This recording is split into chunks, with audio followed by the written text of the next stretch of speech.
Himachal Pradesh general study के एक और इंटरेस्टिंग सेशन में आप सभी का बहुत बहुत स्वागत, जिसमें एक बार फिर से हम डिस्कस करने वाले हैं कुछ वेरी इंपॉर्टेंट क्वेश्चंस जो कि आपके एग्जामिनेशन पॉइंट ऑफ व्यू से भी इंपॉर्टेंट होंगे। तो स्टूडेंट, आज के सेशन में we are going to discuss about some questions related to the history, specially जो सोलन डिस्ट्रिक्ट है उसके इतिहास को समझेंगे। साथ ही साथ पूरे हिमाचल में अभी चुनावों का माहौल बना हुआ है, तो इन इलेक्शन से संबंधित क्या क्या पोटेंशियल जो क्वेश्चंस हैं आपके परीक्षा कंटेक्स्ट में बन सकते हैं उन्हें भी डिस्कस करेंगे। तो चलिए students, let's begin this session. So पहला जो बच्चों हमारा जो सवाल है आज के सेशन का, this it is on your screen, it is associated with the Solan. So निम्नलिखित में से बाघल ठकुराई किस शासक ने अर्की कलम को संरक्षण दिया था? Which among the following or ruler of Bhagal Thakurai patronized Arki Kalam? There are so many important paintings जो बहुत फेमस रही या हुई with the span of time in Himachal, उसमें अर्की कलम भी एक है। तो यस, शिवारन चंद, मेहर चंद, संसार चंद, अजय चंद, किसने समर्थन दिया था अर्की कलम को? हाँ जी, Arki was a prominent place of modern day Solan, but ancient रियासत रही है अर्की बड़ी फेमस। सो आंसर करिएगा बच्चों, जरा पहला सवाल स्क्रीन पर है। So the answer of this question is, हाँ जी, answer the question is option B. ठीक है जी, ऑप्शन बी, बसोली कलम से ओरिजिनेट होता है अर्की कलम का, और राणा मेहर चंद जो है इन्होंने संरक्षण दिया। बाद में राणा भूपचंद जो थे इनके द्वारा भी इस अर्की कलम को संरक्षित किया गया। But with the span of time जो कांगड़ा कलम थी उसका प्रभाव पड़ा और अर्की कलम जो है वो काफी हद तक इन्फ्लुएंस हुई कांगड़ा कलम से। ठीक है, सो याद रखिएगा, ओरिजिनली जो है ये आपके बसोली स्कूल बसोली स्कूल से इन्फ्लुएंस है। अगला सवाल, consider the following statement. Rana Ramchand made Ramshahr as summer capital of the Hindur. Ramchand got repaired an ancient sarovar Kalakund. Correct statement बताइए। क्या रामचंद ने जो रामशर का फोर्ट है, ठीक है ना, आज फोर्ट है, हिस्टोरिकल फोर्ट है, को हिंदू की ग्रीष्मकालीन राजधानी बनाया था? ठीक है जी, बताएंगे आप। हिंदूर, नॉट हिंदू, हिंदूर जो मॉडर्न डे क्या है आपका नालागढ़, उसकी कैपिटल बनाया था। रामचंद ने एक प्राचीन सरोवर जिसका नाम था कलाकुंड की मरम्मत करवाई थी। जल्दी से आंसर करें बच्चों, read the following questions carefully and then answer करना है आपको। क्या आंसर होगा इस सवाल का? सारी डिस्ट्रिक्ट्स की हिस्ट्री, कल्चर और जो करंट एस्पेक्ट है वो हम डिस्कस कर रहे हैं इन सेशंस के माध्यम से। तो यस, आंसर करिएगा। आंसर जो इस सवाल का सही है वो है ऑप्शन ए। ये रामसर फोर्ट इस पिक्चर में आप देख सकते हो। Ramchand was a great lover of architect, so he build the fort, जिसका नाम उन्होंने रामगढ़ रखा, बाद में राम शहर के नाम से ये फेमस होता है। ठीक है, he was a son of संसार चंद, जिन्होंने पैलेस बनाया था नालागढ़ का। ठीक है, और सरोवर जो है कालाकुंड, इसकी मरम्मत कराई थी। तो भाई सिर्फ ए ऑप्शन ठीक है, बी जो है बच्चों, ठीक है, it's a false one. Picture में आप देख सकते हैं, क्योंकि रामचंद के फादर जो थे, ठीक है जी, उनके द्वारा जो है सरोवर कलाकुंड की मरम्मत कराई गई थी। रामचंद ने सिर्फ रामशर फोर्ट बनवाया था। चलिए भाई अगला प्रश्न देखते हैं, नेक्स्ट क्वेश्चन देखेंगे अब। Consider the following statement. Mangal princely state was founded by Atri Rajput from Kathiawar. Mangal एक छोटी सी रियासत रही है which was a part of modern day Solan. Mangal रियासत का नाम संस्थापक के पुत्र मंगल सिंह के नाम पर रखा गया था। अब आपको बताना क्या है इस सवाल में, you have to tell me the incorrect one. गलत क्या होगा आंसर, ये बताएंगे आप। मंगल प्रिंसली स्टेट, मंगल या मंगल प्रिंसली स्टेट कहते हैं ऑफशूट ऑफ सोलन। तो जो करेक्ट आंसर इस सवाल का है वो है ऑप्शन डी। ठीक है जी, मतलब ये दोनों ही जो स्टेटमेंट है बच्चों करेक्ट हैं। तो आपसे पूछा इनकरेक्ट गया था, तो डी हम यहां कंसीडर करेंगे as a correct answer. Alright, Mangal princely state जो है ये अत्री राजपूत जो है उनके द्वारा मारवाड़ से जो है, नॉट काठियावाड़, मारवाड़ से जो है उनके द्वारा स्थापना करी गई थी। ठीक है जी, याद रखिएगा। Mangal was the manor of the princely state of Bilaspur and Mangal Singh जो थे इनके बेटे थे जो फाउंडर रहे। अगला प्रश्न है, Nalagarh was merged with PEPSU during the reign of Raja Surendra Singh, is this statement correct? Nalagarh was amalgamated in Himachal Pradesh in 1966 AD and became part of Solan district in 1972 AD. Tell me the correct one. दोनों statement को ध्यान से पढ़ो बच्चों और फिर सही उत्तर दो. What shall be the correct answer of this question? Consider the following statement. ध्यान, नालागढ़ से संबंधित दोनों स्टेटमेंट हैं. ठीक है, करेक्ट बताना है आपको, सही क्या होगा. तो बच्चों जो सही है वो है ऑप्शन सी. ऑप्शन सी मतलब दोनों ही स्टेटमेंट जो है इसको हम सही कंसीडर करेंगे इस सवाल के कंटेक्स्ट में. With respect to the question, Nalagarh was merged with PEPSU during the reign of Raja Surendra Singh. उस समय राजा कौन थे? Surendra Singh. Nalagarh was amalgamated in Himachal Pradesh in 1966 and became part of Solan district in 1972. ठीक है, फर्दर सोलन डिस्ट्रिक्ट में इसको मर्ज कर दिया गया था. सो इंपॉर्टेंट है. Talk about the next question now. बढ़ेंगे अगले क्वेश्चन की तरफ. Consider the following statement. Rana Gopal Chand fled away to Nalagarh during Gurkha invasion. गुरखाओं का जब अटैक हुआ था उस समय ये भाग गए थे. क्या ये स्टेटमेंट सही है? जगजीत चंद founded Jagjit Nagar near कुठेर. Correct, incorrect statement बताना है. जब गुरखाओं का आक्रमण हुआ था, जो राणा गोपाल थे नालागढ़ से क्या भाग गए थे? गोपाल चंद जी.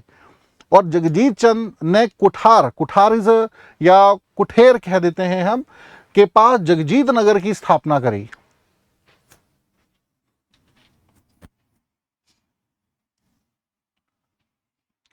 बच्चों जब हिस्ट्री पढ़ोगे ना हिमाचल की, तो सिर्फ उसे एंशिएंट, मिडाइवल और मॉडर्न के फॉर्म में नहीं पढ़ना. डिस्ट्रिक्ट वाइज में बार बार कहता हूं आपको हिस्ट्री, कल्चर, ज्योग्राफी अच्छे से आनी चाहिए if you want to get a good command over the subject. Himachal general studies को अच्छे से आप बेहतर करना चाहते हो तो.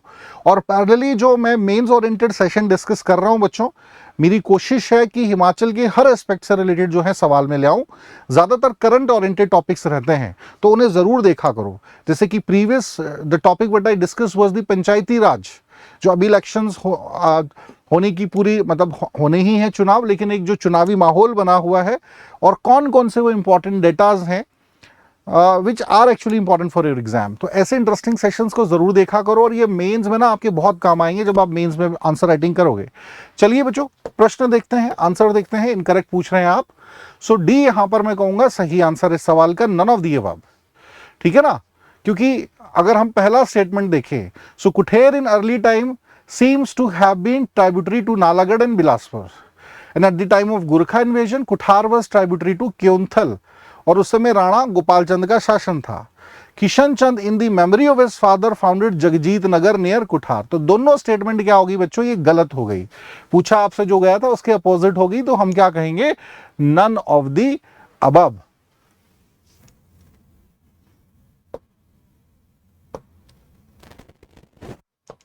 चलिए अगला प्रश्न देखते हैं, नेक्स्ट क्वेश्चन देखते हैं.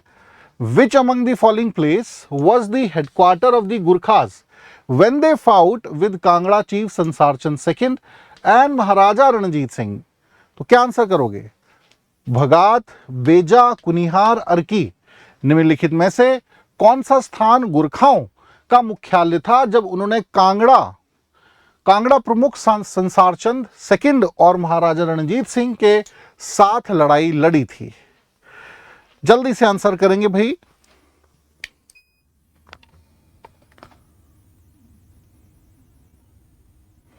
महल, बैटल ऑफ महल मोरिया, अगर आपको याद हो मैं पढ़ा चुका हूं battle of Mahal Moria. So from where they made an attack, places are in front of you. So the correct answer of this question is option D. Arki जो था वो हेडक्वार्टर हुआ करता था गुरखाओं का समय, जब they were invited by Mahanchand, Raja Mahanchand of Bilaspur, क्योंकि उनकी लैंड मतलब कहलूर रीजन में इंट्रूजन कर रहे थे Sansar Chand second, the greatest king of Kangra hill state. ठीक है, तो उन्होंने क्या किया, जिन जिन राजाओं के साथ उनकी नहीं बनती थी, चाहे मंडी के शासक हों, चाहे चंबा के राज सिंह की क्योंकि डेथ हुई थी, उनके बेटा भी बदला लेना चाहते थे, कुल्लू के शासक, नालागढ़ के शासक, इन सभी को यूनाइट करा. On the other side he invited गुरखास की आप जो है संसार चंद को हराओ. सो इनका जो यूनाइटेड अलायंस था 1805 में महल मोरिया नामक स्थान ठीक है, कहां पर है महल मौर्य? हमीरपुर डिस्ट्रिक्ट में। यहां पर एक बैटल होती है जिसमें संसार चंद हार जाते हैं and he run away from this front and then came back to the, जो कांगड़ा का उनका पुश्तैनी किला था वहां। ठीक है जी, तो ये कुछ कहानी है। लेकिन गुरखा उस समय कहां थे ये सवाल है, तो अर्की में थे, सोलन के अर्की में उस समय इनका हेडक्वार्टर हुआ करता था।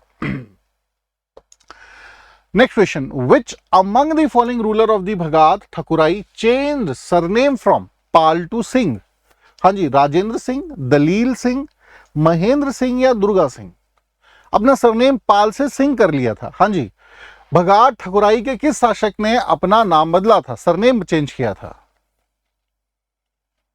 क्विकली रिस्पॉन्सेज आते रहने चाहिए बच्चों, वेटिंग फॉर योर रिस्पॉन्सेज, और अच्छे से इन सेशंस के सभी क्वेश्चंस को रिवाइज करना है। Even the previous sessions what I have discuss constantly revise करते रहिए भाई। जून महीने में आपका नोटिफिकेशन आ जाएगा एचपीएस से संबंधित, ठीक है ना। सो चाहे वो नायब तहसीलदार की परीक्षा की आप तैयारी कर रहे हो, एचपीएस एग्जाम में बैठ रहे हो, नोटिफिकेशन आने की कंफर्मेशन है, ठीक है। पहले पोस्टें 35 निकलनी थी, उसमें थोड़ी कमी करी गई है, बट अनाउंस होंगी, इट इज श्योर अबाउट, क्योंकि इसके बाद बहुत लेट हो जाएगा। जून में अनाउंसमेंट होगी तो सितंबर में पेपर कंडक्ट होगा। So that's why I am telling you, it's a high time to prepare for this exam. चलिए भाई, अगले सवाल दलील सिंह पर आते हैं। भाई दलील सिंह जो थे सन ऑफ राजेंद्र पाल, इन्होंने नाम बदल दिया था। राजेंद्र पाल थे और इनके बेटे दलील पाल जो थे इन्होंने सरनेम चेंज कर लिया था, ठीक है, पाल से सिंह। अगला क्वेश्चन देखेंगे, consider the following statement about Thakur Anant Dev of Kunihar help Kahlur against Kangra. हाँ जी, क्या ये सही है? Second, in the battle he killed the Sardar Agar Khan of Kangra, Sardar Agar Khan जो थे इनको मार दिया था। करेक्ट स्टेटमेंट बताइए भाई। क्या कुनिहार के ठाकुर अनंत देव ने कांगड़ा के खिलाफ कहलूर की मदद की थी और युद्ध में उसने कांगड़ा के सरदार आगर खां को मार दिया था? Is this statement correct? हाँ जी बच्चों, is this statement correct? So the correct answer of this question is option C. मतलब दोनों ये जो है स्टेटमेंट सही है भाई। कुनिहार के जो ठाकुर थे जिनका नाम था अनंत देव, इन्होंने कांगड़ा के खिलाफ जो है कहलूर की मदद करी थी। देखिए सिंपल आप समझिए, अगर मैं आपको मैप में भी दिखाऊं, रफली हिमाचल प्रदेश है ना, समथिंग लाइक दिस, तो ये जो पार्ट है यहां पर आता है कांगड़ा, ठीक है, और यहां पर आता है आपका समवेयर हियर बिलासपुर आता है, और इसके जो आसपास के जितने भी सराउंडिंग स्टेट है they have a very fine alliance, बहुत अच्छे संबंध इनके रहे हैं। मेजर रियासत थी कांगड़ा, तो इनका टकराव आपस में था, ठीक है। तो ऐसा हुआ और युद्ध में उसने कांगड़ा के सरदार जो थे आगर खां को मार दिया था। तो ये भी इंसिडेंट बिल्कुल सही है। अगला प्रश्न देखते हैं। नेक्स्ट क्वेश्चन है हमारा, consider the following statement about Tegh Singh was the ruler of Kunihar state. Kunihar was also a prominent offshoot of Shimla Hill state and had a very close association with the modern day Solan district. All right. So Kunihar Praja Mandal was built in 1939 against Raja Hardev Singh. क्या ये statement सही है? Correct statement बताइएगा भाई। Tegh Singh was the ruler of Kunihar state, क्या ये statement सही है? और क्या कुनिहार प्रजा मंडल की स्थापना 1939 में करी गई थी अगेंस्ट राजा हरदेव सिंह? प्रजामंडल आपको मूवमेंट्स पता होंगे। प्रजामंडल मूवमेंट्स का काम ही ये था, पहला जो एग्जिस्टिंग रूल है, ठीक है, उसके अगेंस्ट आवाज उठाना। एग्जिस्टिंग रूल प्रिंसली स्टेट्स का ही था, ठीक है, उनकी एट्रोसिटीज थी, उनके अगेंस्ट अपनी वॉइस को स्ट्रेंथन करना। सेकंड, डेमोक्रेटिक वैल्यूज हैं, ज्यादा से ज्यादा स्प्रेड करना या लोगों को समझाना कि भाई लोकतांत्रिक मूल्य होते क्या है, ठीक है। तो हाँ जी, आंसर क्या होगा इस सवाल का? Option C. मतलब ये भी दोनों ही ऑप्शन सही हैं कि तेग सिंह कुनिहार राज्य के शासक थे और कुनिहार प्रजामंडल का जो निर्माण है 1939 में किया गया था। उस समय वहां के जो राजा थे जिनकी एट्रोसिटी से लोग बड़े परेशान थे, वो थे राजा हरदेव सिंह, याद रखिएगा। सो सी इज द करेक्ट आंसर।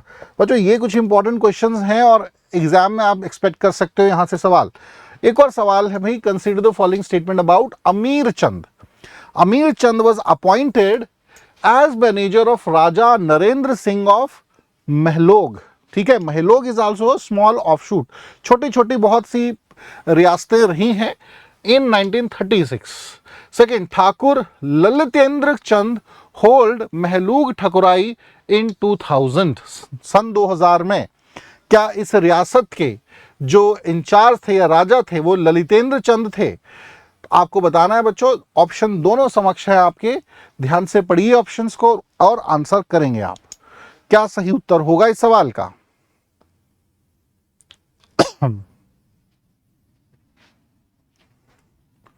अगर सोलन की हिस्ट्री नहीं पढ़ी है फिर तो ये सवाल आपसे नहीं होने वाले हैं, अगर पढ़ा है तो रिवाइज अच्छे से हो जाएगा। बच्चों ए यहां पर सही आंसर है।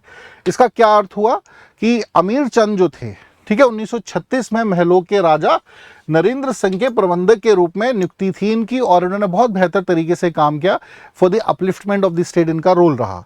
लेकिन सन 2000 में महलोग जो है भाई इसका विलय हो चुका है सोलन में, ठीक है ना, it became the part of Solan and earlier it was a part of Shimla hill state.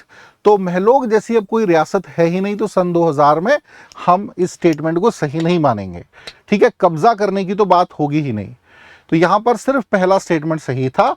अगला प्रश्न है, Mian Durga Singh of which of the following state was appointed by the government as wazir of Kuthar state? Kuthar state के वजीर के तौर पे नियुक्ति करी गई थी। हिंडूर, कहलूर, भगाल या कोटखई? कोटखई कहां आता है आज? शिमला में। हम देखते हैं तो बताएंगे बच्चों। मियां दुर्गा सिंह को सरकार ने कुठार राज्य का वजीर नियुक्त किया था। कुठार जो प्रिंसली स्टेट है, किस रियासत द्वारा ऐसा किया गया था?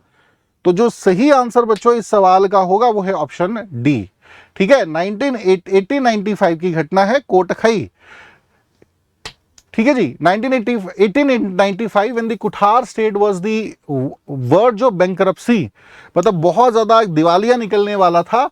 तो मियां दुर्गा सिंह जो कि बहुत फेमस आपके वजीर थे ऑफ कोटखई, तो इनको अपॉइंट किया गया था वजीर यहां पर, ठीक है। Administrate the state for 2 years, और 2 सालों में इन्होंने बहुत पॉजिटिव जो थे रिजल्ट दिए, दिवालिया जो निकलने वाला कुठार स्टेट का उसे सुरक्षित किया। सो इनका संबंध कोटखई से था। अगला सवाल, consider the following statement. Rana Suraj Chand of Bhagal made Arki its capital in 1643 and option B, Rana Durga Singh the last ruler of Bhagat was the member of Chamber of the Princes in 1933। हाँ जी बच्चों, क्या भागल के राणा सूरज चंद ने 1643 में अर्की को अपनी राजधानी बनाया? और क्या भगाट के अंतिम शासक राणा दुर्गा सिंह ने 1933 में चैम्बर ऑफ प्रिंसेस के सदस्य थे? यस बच्चों, करेक्ट क्या आंसर होगा इस सवाल का? मैं एक्सपेक्ट करूंगा आपसे answer. What shall be the correct answer according to you? Bhagal रियासत से और भगत जो रियासत थी भाई, भगात रियासत, दोनों से संबंधित ये प्रश्न है।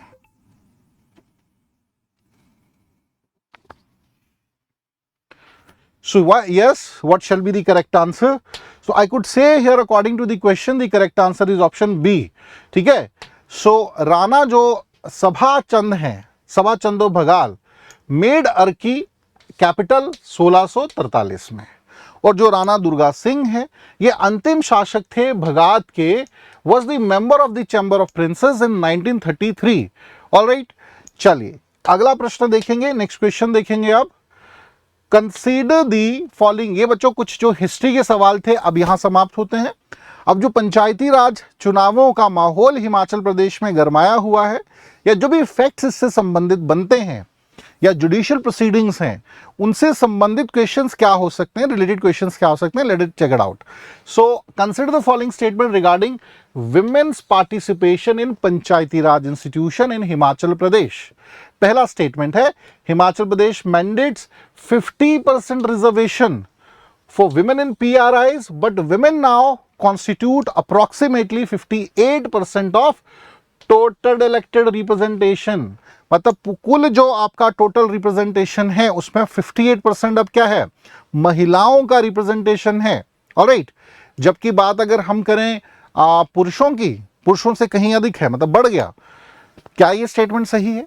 women have won only from reserve seats and have never defeated male candidates in open category gram panchayat presidencies. Is this statement correct? And the third statement is, in Jubbal Tehsil of Shimla district, female candidates won presidencies in 2 open categories gram panchayat. Answer करेंगे बच्चों का women जो आपकी participation है पंचायती राज elections में इस बार की, उससे संबंधित ये सवाल है। और बच्चों इस लेवल के ना क्वेश्चंस पूछे जाते हैं, so read it carefully and then respond.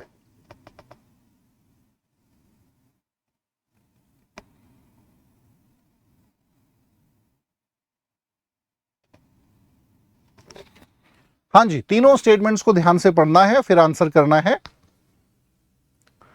The question associated with the women participation in the Panchayati Raj elections of Himachal Pradesh. So yes, according to the question, if I'm talking about, so B यहाँ पर मैं कहूँगा सही answer है 1 and 3। कौन सा statement गलत है? Women have won only in the reserve seats, कि अगर महिलाओं के लिए आरक्षित सीट है तो ही महिलाएं जीत रही हैं, अदरवाइज नहीं, बिल्कुल भी नहीं। पहला तो जो 50% मैंडेट था, एक लक्ष्य था ना कि 50% रिजर्वेशन रहना चाहिए। हिमाचल प्रदेश पंचायती राज अधिनियम या जो एक्ट है 1994 का, उसमें ये विजन देखा गया था कि 50% रिजर्वेशन रहना चाहिए वुमेन को। ठीक है, पहले 33% ही था, but then later they vision they कि 50% हो। तो सोचिए 1994 में जो विजन था वो 2026 में पूरा होता हुआ दिखा। ना सिर्फ 50% रिजर्वेशन, बल्कि इससे ओवरऑल जो रिप्रेजेंटेशन है उसमें भी जो है परसेंटेज बढ़ा, 58%। जुब्बल तहसील वो थी जहां पर ओपन सीट, ओपन कैटेगरी मतलब रिजर्व्ड नहीं है, वहां पर महिला ने 2 सीट्स थी अलग अलग जहां पे महिलाओं ने हराया पुरुषों को। ठीक है, सो याद रखिएगा, इंपॉर्टेंट है ये और ये डेटा इंपॉर्टेंट है। चलिए भाई अगला प्रश्न देखेंगे। Next question is on your screen now. Which of the following statements reflects the surge of educational youth and first time voters in Himachal Pradesh elections? The State Election Commission reported enrollment of 54,349 first-time voters aged 18-19 for the PRI election. Second, young women aged 18 to 29 made up 47% of new voters. Is this statement correct? And the third, young PRI representatives, मतलब पंचायती raj institution representatives, have resigned after cracking competitive government employment exams leading the vacant seats. मतलब बहुत से ऐसे भी थे कि जिन्होंने नामांकन पत्र भरा था लेकिन किसी कॉम्पिटिटिव एग्जाम में बैठे होंगे, वहां सिलेक्शन हो गया तो अपनी वो सीट छोड़ दी। ऐसा भी क्या हुआ है? तो आपको बताना है भाई अब सही ऑप्शन क्या होगा इस सवाल का।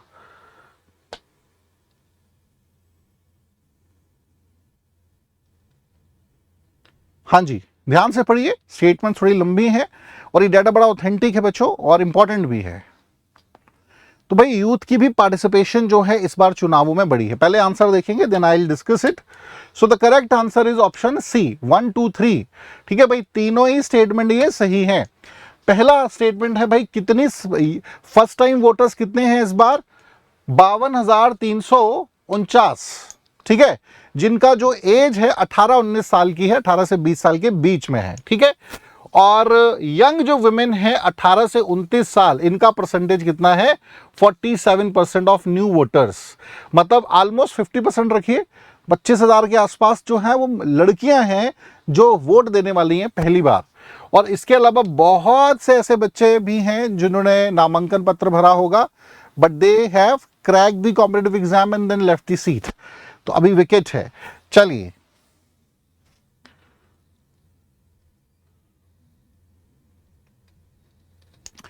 with reference to grassroots mobilization in Himachal Pradesh Panchayat elections, evaluate the following statements. Panchayat elections are fought on official party symbols as per state law. Is this statement correct? A total of 86,725 nominations papers were filed across the state. Kangra district had the highest number of final candidates followed by Mandi district. हाँ जी, ध्यान से पढ़िए, तीनों options को answer करिए। Panchayat elections are fought on official party symbols as per state law. क्या ये statement सही है? क्या जो ऑफिशियल पार्टीज हैं स्टेट की भाई उनके सिंबल्स पे, जैसे कि बीजेपी का सिंबल कमल है या कांग्रेस का हाथ का निशान है ना, क्या इन सिंबल पर चुनाव हो रहे हैं क्या? ध्यान से देखो तीनों ही ऑप्शंस को। सो बच्चों पहला जो स्टेटमेंट होगा, आंसर देख लेते हैं, पहला जो स्टेटमेंट है ये गलत है, दूसरा और तीसरा सही है। ठीक है, क्योंकि आप जो हैं चुनाव चिन्ह जो हैं ये रिक्रूटिंग ऑफिसर द्वारा दिए जाते हैं और ये जो ऑफिशियल पार्टी के साइंस है वो नहीं होते हैं। ठीक है, किसी का कोई कह सकते हैं बॉल है, बैट है, रेडियो है, ठीक है, या फिर कार है, इस प्रकार की जो है सर्कुलेशन रहता है। सो सेकेंड स्टेटमेंट देखें तो बिल्कुल सही भाई, 86,725 कैंडिडेट थे जिन्होंने नामांकन पत्र भरा, जिसमें से 725 के आसपास जो है बच्चों वो डिस्क्वालीफाई घोषित हुए due to various reasons, and rest of them मतलब 70,000 के आसपास कैंडिडेट थे इस बार हिमाचल में चुनाव लड़ रहे हैं पंचायती राज इलेक्शन के। ठीक है जी, कांगड़ा में सबसे ज्यादा रिप्रेजेंटेशन है, ऑलमोस्ट 17,000 कैंडिडेट्स जो हैं कांगड़ा से रिप्रेजेंट कर रहे हैं और ऑलमोस्ट 11,000 जो है वो मंडी रिप्रेजेंट कर रहा है, तो याद रखिएगा।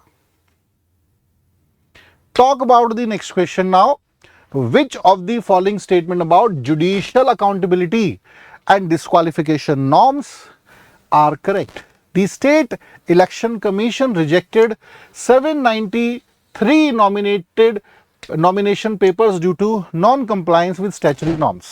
माफी चाहूंगा मैं, 725 कह गया तो 793 नंबर है एक्चुअल में। ठीक है, second, the Himachal Pradesh high court allot deputy commissioner to freely alter reservation rosters. क्या ये स्टेटमेंट सही है?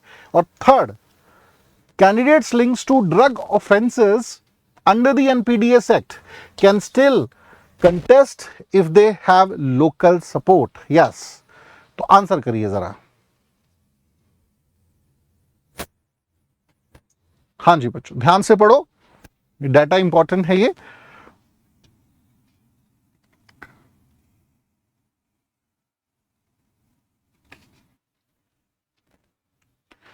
चलिए जी आंसर देखते हैं। सो पहला स्टेटमेंट बच्चों जो है आपका बिल्कुल सही है, बाकी दोनों गलत हैं।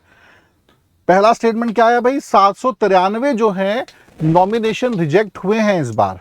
ऑफ कोर्स स्टैच्यूटरी जो नॉर्म्स हैं उनको नहीं, उस पर खरे नहीं उतरे। ठीक है, और भी कारण थे खैर। इसके अलावा अगर हम बात करें भाई डिप्टी कमिश्नर को, ये जो आपका पंचायती राज अधिनियम 2026 बना था वो डीसीज को ये राइट दे रहा था कि 5% तक जो रिजर्वेशन है उसको रेगुलेट करने का अधिकार डीसी का होगा, लेकिन इसे हाई कोर्ट पे चैलेंज किया गया और बाद में इस पे निर्णय लिया, इसको खारिज किया गया कि ये जो है आर्टिकल 243 सेक्शन डी का उल्लंघन है, तो ये अब इंप्लीमेंट नहीं होता है। तो ये आपका फॉल्स है कि reservation to freely alter reservation roster है, ये अब सही नहीं है। हालांकि दिया जरूर गया था लेकिन अब रिजेक्ट कर दिया गया। इसके अलावा जो एनडीपीएस एक्ट है उसके नियमों के अनुसार अगर कोई दोषी पाया गया है तो वो चुनाव नहीं लड़ सकता है, चाहे लोकल सपोर्ट ही क्यों ना हो, चुनाव नहीं लड़ सकता है। तो ये भी जो है फॉल्स स्टेटमेंट है। First statement is only the correct one. Talk about the next one with reference to the employment bar clarification under Article the 2026 amendment. Which statement is correct? Only permanent government employees are disqualified from contesting. Second, contractual daily wage and part-time workers are allowed to contest without resignation. C, contractual, daily wage and part-time workers are disqualified unless they resign. Or option D, employment in cooperative societies doesn't attract disqualification. हाँ जी, correct statement बताना है बच्चों आपको। Employment क्या होगा, है ना, जब आप इलेक्शन लड़ना चाह रहे हो पंचायती राज का तो of course you can not pursue any employment, but many time this term employment जो है वो मिस यूज करी जाती है। तो ये इसके कंटेक्स्ट में कुछ गाइडलाइंस आई हैं और उसी पर आधारित ये आपका सवाल है, क्वेश्चन है। हाँ जी, सो बच्चों पहला स्टेटमेंट देखते हैं भाई, only permanent government employees are disqualified from the contesting. ठीक है, तो ये बिल्कुल गलत है भाई, ऐसा नहीं है। Contractual daily wage and part time workers are allowed to contest without resignation, ये भी फॉल्स है, ऐसा नहीं कर सकते हैं। contractual daily wage part-time workers are disqualified unless they resign. The statement is correct. And the last, employment in cooperative society doesn't attract disqualification. तो ये स्टेटमेंट भी जो है गलत ही लग रही है। सही ऑप्शन बच्चों सी है, बिल्कुल सही। ठीक है जी। तो अगर आप कंट्रैक्चुअल बेसिस पे हैं, नौकरी आपकी डेली वेज पर है, पार्ट टाइमर है, तो भी आप एम्प्लॉयर ही कंसीडर किए जाएंगे। ठीक है ना। और अगर आप चुनाव लड़ना चाहते हैं तो इन पदों से आपको इस्तीफा देना पड़ेगा। ये स्टेटमेंट सही है, बाकी सारी गलत थी। ठीक है जी। चलिए, तो बच्चों ये कुछ सवाल हमारे थे आज के सेशन में। I hope you enjoy the session. और चाहे सोलन की हिस्ट्री से संबंधित क्वेश्चंस हो या जो पंचायती राज इलेक्शन हो रहे हैं हिमाचल प्रदेश में उससे रिलेटेड क्वेश्चंस हो, all the questions are equally important for your exams. तो सेशन को मैं अब यहीं समाप्त करूंगा। Thank you so much, have a nice day, take care. ऐसे ही डेली हमारे इन सेशंस को देखते रहिए और जो लक्ष्य आपका है इस वर्ष का सरकारी नौकरी सिक्योर करने का, अधिकारी बनने का, उसे भी पूरा करिए। Thank you so much.